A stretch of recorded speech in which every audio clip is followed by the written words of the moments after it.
Hello, it's Lex from Land Rover Lex. So today I'm focusing specifically on one key question.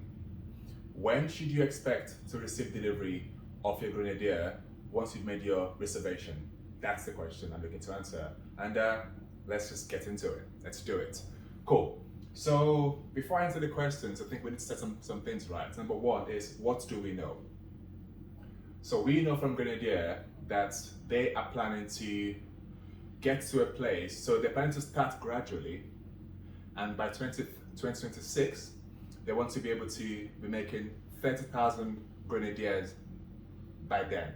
So effectively, they'll start small and then gradually increase production, and by 2026, they want to have hit a target of 30,000 units, which I think is fair. I think it doesn't make sense that they start small and then sort of gradually ramp up because they're new to the market. And they also said it, said, look, we're doing this gradually because we are new to the block. We want to take it easy, we want to learn, we don't want to get it wrong, which I think is perfect. Now, what does that really mean in sort of reality? We don't have figures yet from Grenadier, so I've done some extrapolation. I've put figures together myself based on other figures we've had from them here and there. So my view is, in the first year, I think they'll probably make about 10,000 units. And then second year, year two, I think they'll make about 13,000 units.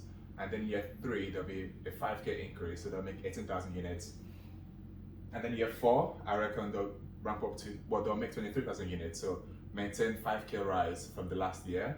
And then year five, I think they'll make 7K more, so they'll ramp up to 30,000 units by year five. We also know, I must say, that the Hamburg facility has the capacity to produce up to 50,000 units a year. So that's amazing. And Ineos have also said that because of the interest they've experienced, they are able to bring that peak year from 2026, they're able to bring it forward. That could be maybe 2025, possibly 2024, probably a bit of a rush, but I'm sure it's probably possible. However, what we know right now is they're aiming for 30,000 by 26.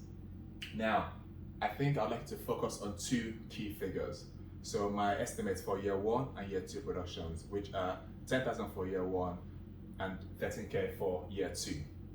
So add 10,000 plus 13,000, and what do we have? 23K. Now, I'm feeling generous. Let's say we ramp that 23K up to 25K. So let's say within the first 2 years, they can make 25K vehicles. Perfect.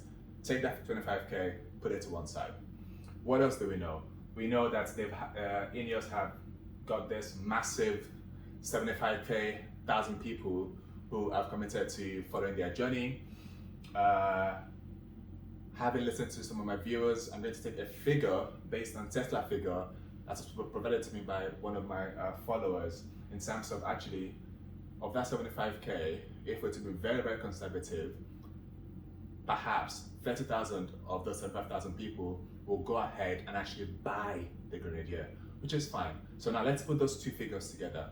So we've got, on the one hand, 25K production for the first 2 years, and on the second hand, we've got 30K from the early hand raisers who are likely to go ahead and actually buy the Grenadier when the chance presents itself.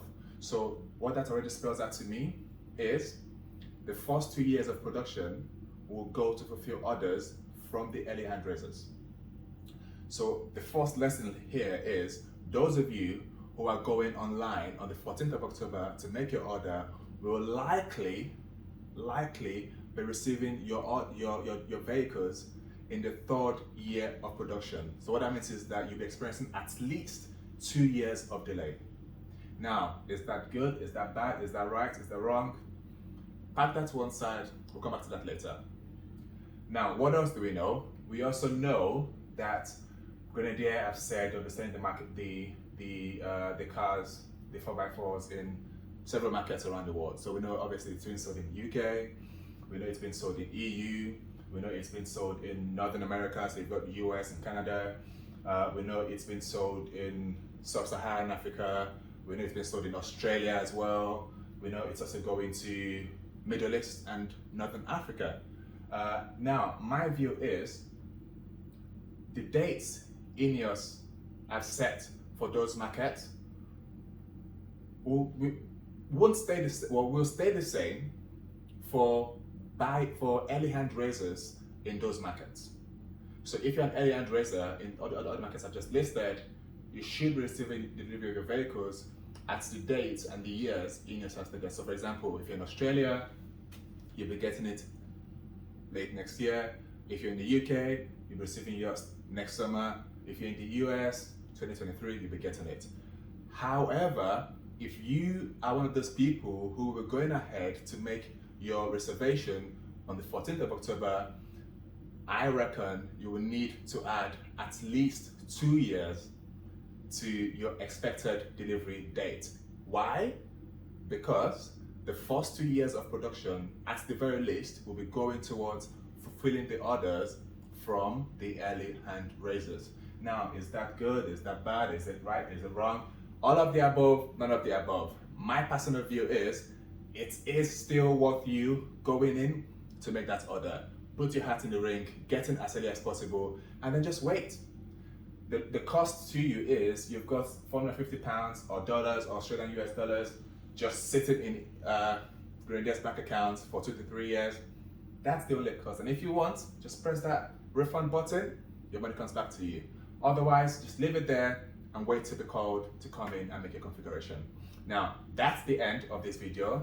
Let me know what you think. I've got a very, very active followers, so I like you commenting. Tell me what you think about this video. If you've enjoyed it, give it a thumbs up. As always, please do subscribe. Thanks for watching and take care.